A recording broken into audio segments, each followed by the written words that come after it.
അള്ളാഹുവിൻ്റെ ഹബീബിനോട് അള്ളാഹു നിർദ്ദേശിച്ച ഒരു നിർദ്ദേശമാണ് വശാവിറുഹും ഫിൽ അംർ. കൺസൾട്ടേഷൻ എന്നാണ് ഇതിന് പറയുക. നമ്മൾ കൺസൾട്ടൻസി എന്നൊക്കെ പറയില്ലേ, അതൊക്കെ ഇപ്പോൾ ഫേമുകളാണ്, കമ്പനികളാണ്. ശരിക്കും കൺസൾട്ടേഷൻ എന്ന് പറഞ്ഞാൽ എന്താ? കൂടിയാലോചിക്കുക എന്നാ. എനിക്ക് ഇന്നൊരു കാര്യം, ഞാനൊരു ബിസിനസ് തുടങ്ങുന്നു, ഞാൻ എന്താ ചെയ്യേണ്ടത്? അപ്പോൾ അവരെൻ്റെ ഫീസ് വാങ്ങിക്കും, അതിൻ്റെ ഫോർമാലിറ്റീസൊക്കെ പൂർത്തിയാക്കി തരും.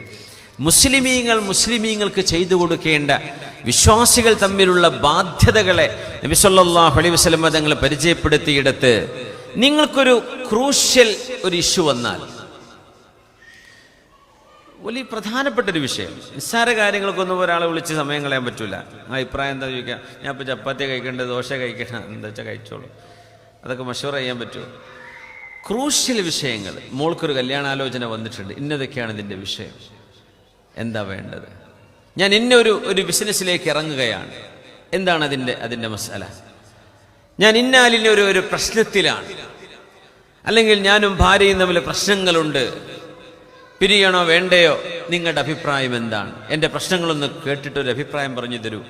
ഇങ്ങനെ സത്യവിശ്വാസികളും സന്മനസ്സുള്ളവരുമായ ആളുകളോട്, ദയാവായ്പും റഹ്മത്തുമുള്ള മനുഷ്യരോട് നിങ്ങൾ കൂടിയാലോചന ചെയ്യണം. ഒറ്റയ്ക്ക് ചാടിപ്പുറപ്പെട്ട് കാര്യം ചെയ്യരുത്.